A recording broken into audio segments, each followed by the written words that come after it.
Years of evolution, how were we able to survive the large things that were around us? We were able to adapt, survive, and evolve. But what about the small things? What about the things that we are unable to see? How were we able to defend them? And how would that enable us to survive all these years? Drainage system. The lymphatic system acts as a subsystem of both the circulatory and the immune system, replenishing tissue with oxygen and nutrients. Excess fluid from the body and returning it to the bloodstream, the lymphatic system helps remove these toxins. Without it, we would become very sick, enabling us to fatal health. While tissue fluid containing waste absorbs back at the venous ends, not all fluid is drawn back to the bloodstream. At this point, about 15% of it is left in the tissue. This would cause accumulation and swelling in the long term. This is when the lymphatic system comes into play, picking it up and returning it to the circulatory system.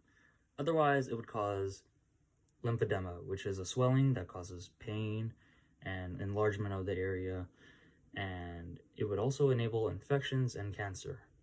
Most prominent areas where the vessels converge, lymph nodes contain macrophages and dendritic walls, which swallow up any pathogens such as bacteria or viruses that emerge.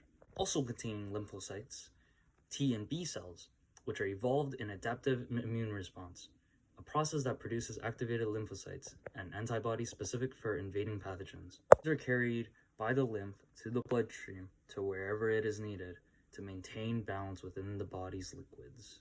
The reliance of a pump, enabling for simple actions to complete an important task. Acting as a one-way valve, cells are pressed outwards when pressure on the capillary accumulates too much, the gaps and preventing backflow. Unlike blood capillaries, the gaps in lymphatic capillaries are so large that they allow for bacteria, immune cells such as macrophages and other large particles. The lymphatic system a useful way for large particles to reach the bloodstream, used in things such as dietary fat absorption in the intestine. What makes the lymphatic system special in its way of being really important, yet being so simple, but defending our body from the very many problems that would otherwise have without it.